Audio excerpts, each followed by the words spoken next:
Estamos passando por um contingenciamento, é administrável. Esse corte orçamentário, que para além de orçamentário, é altamente ideológico.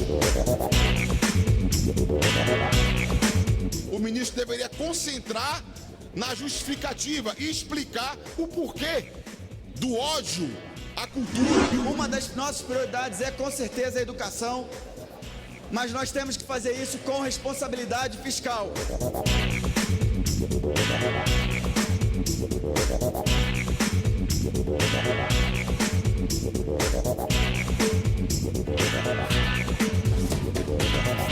Em uma semana marcada pela manifestação de estudantes contra os cortes no orçamento de universidades federais, o plenário da Câmara aprovou por 307 votos a 82 requerimento de convocação do ministro da Educação.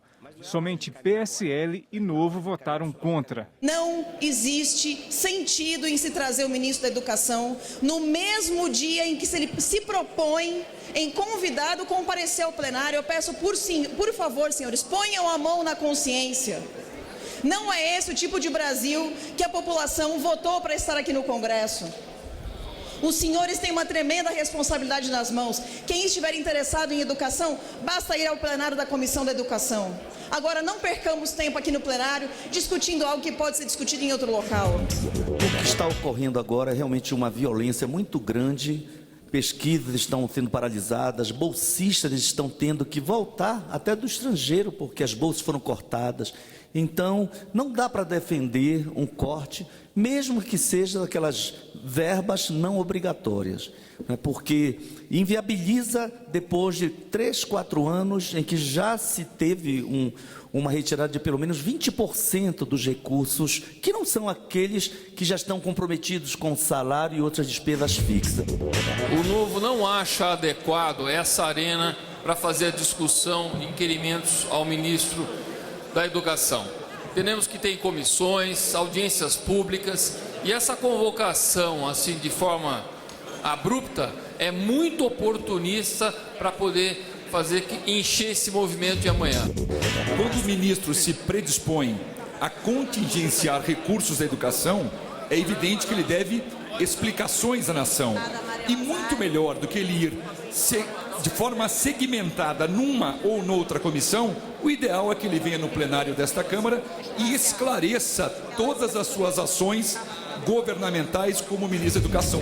Está havendo hoje aqui nesse plenário um verdadeiro absurdo, um teatro para desgastar o governo.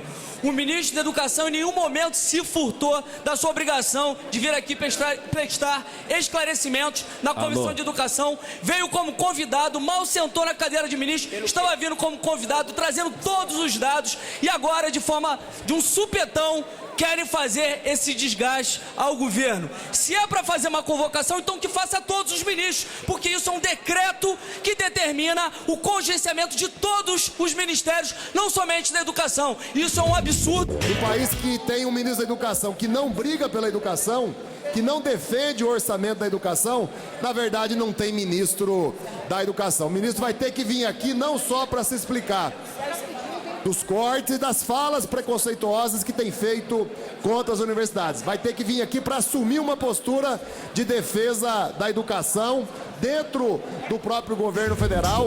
Nós do Novo não negamos os problemas da educação brasileira, não negamos os problemas dessa gestão do Ministério da Educação. Já falamos isso inúmeras vezes na Comissão de Educação, publicamente nas redes sociais. Agora, nós não vamos nos sujeitar a entrar em jogo político para fingir esse súbito interesse do plenário em educação para ficar obstruindo pauta.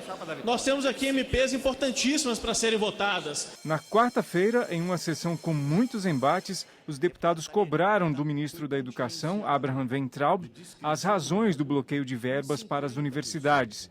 O ministro disse que o contingenciamento é para adequar o orçamento à queda de arrecadação do governo. Os deputados contrários aos cortes acharam que as justificativas foram insuficientes. O ministro precisa fundamentar, justificar os cortes realizados no orçamento das universidades federais, dos institutos federais os cortes realizados no orçamento da educação básica, naquilo que tem participação da União.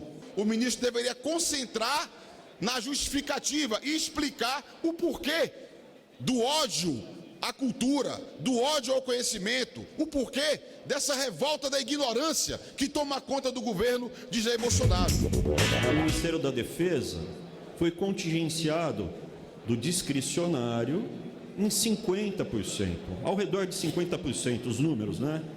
Infraestrutura, se eu não me engano, foi 80% de contingenciamento. Então é falsa, novamente, é um discurso sem honestidade intelectual dizer que o contingenciamento foi maior no MEC. Não é verdade, a gente está abaixo da média. O MEC não teve como ser poupado simplesmente porque o MEC tem um dos maiores orçamentos da República. Então não dá para cumprir a lei feita por essa casa se a gente não contingenciar na margem 3,5% do orçamento geral. Mas aqui eu de novo coloco o MEC de portas abertas. Então, bem resumidamente, estamos passando por um contingenciamento, é administrável, não é no grito que se resolve, não é com mentira que se resolve, é com diálogo, transparência e planilha Excel. E sim, a contabilidade é uma ciência, existe técnica. Se a convocação de um ministro para o governo não causa nenhum constrangimento, ao contrário, é uma expressão da democracia, da tripartição de poderes e também da independência entre os poderes. E a vinda do ministro do nosso governo Bolsonaro aqui hoje prestigia esta casa e enobrece o parlamento brasileiro. A prioridade do governo Bolsonaro, uma das nossas prioridades é com certeza a educação, mas nós temos que fazer isso com responsabilidade fiscal. O ministro já expôs aqui, aprovando a reforma da Previdência, aprovando uma reforma tributária, fazendo novamente, repactuando a nossa federação, nós poderemos avançar, inclusive, em outras pautas e com prioridade para a educação. Nós poderíamos esperar do ministro da Educação, que tem como guru uma espécie de astrólogo escatológico, que se dirige sempre ao nosso país e ao nosso povo de maneira pejorativa. É um ministro da Educação que odeia a cultura, a ciência e o conhecimento, mas não poderia ser diferente. Como que nós poderíamos esperar que o ministro da Educação do Bolsonaro pudesse ser diferente desse ministro que está aqui? Este é um ministro que tem vergonha do povo brasileiro. Contingenciamento, o Brasil que está ouvindo, é suspensão de despesa, não é corte. Isso todos os governos o fizeram. E fala aqui quem foi o relator do teto dos gastos.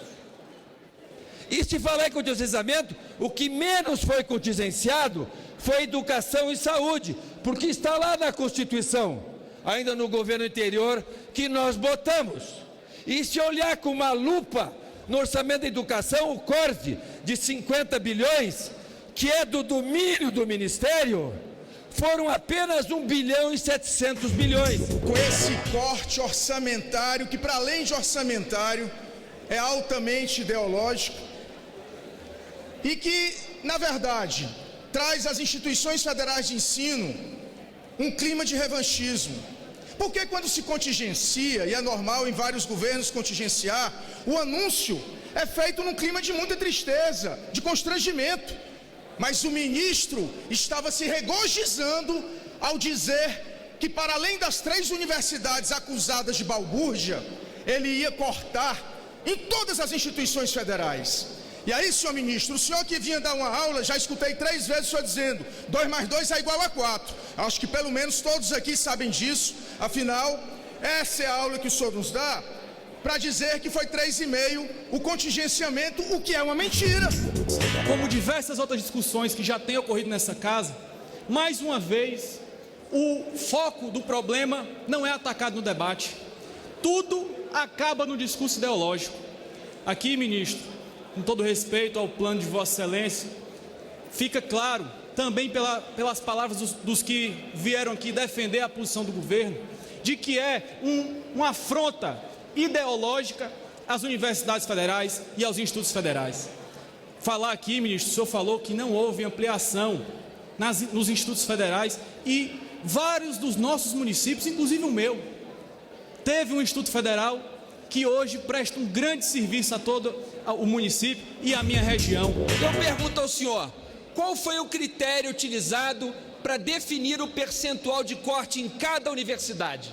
Foi aquele que o presidente da República disse que cortaria mais em universidades que formassem militantezinhos? Esse é o critério que o governo está usando? Contra isso, nós da oposição entramos hoje no Supremo Tribunal Federal com uma DPF pedindo que sejam anulados os cortes e o governo obrigado a justificar objetivamente cada contingenciamento de cada universidade. Os deputados deram início também à análise do projeto da nova lei de licitações. A proposta vai modernizar a legislação e dar mais transparência às compras e obras públicas. O relatório deve ser votado na próxima semana. Dia 13 de maio, que completou 131 anos, é uma das datas mais importantes da nossa história. Esse foi o dia em que a autoridade imperial do Brasil, a princesa Isabel, assinou a Lei Áurea, que aboliu a escravidão em nosso país. Mas é justo também lembrar o importante papel do parlamento, que discutiu, votou e aprovou o texto que se tornou lei. Temas de interesse nacional debatidos em plenário, a reação e propostas dos deputados, fatos e opiniões. O Amazonas teve cortes de mais de 200 milhões de reais nos projetos de interesse do Estado. Esses cortes que atingem investimentos importantes que iriam ajudar no desenvolvimento do Estado do Amazonas. Cortes com projetos na SUFRAMA, demarcação de terras indígenas, também da BR-174, manutenção, recuperação, menos recursos, portanto, para essa estrada. BR-319, também em alguns trechos, com previsão de investimentos, também foi cortado.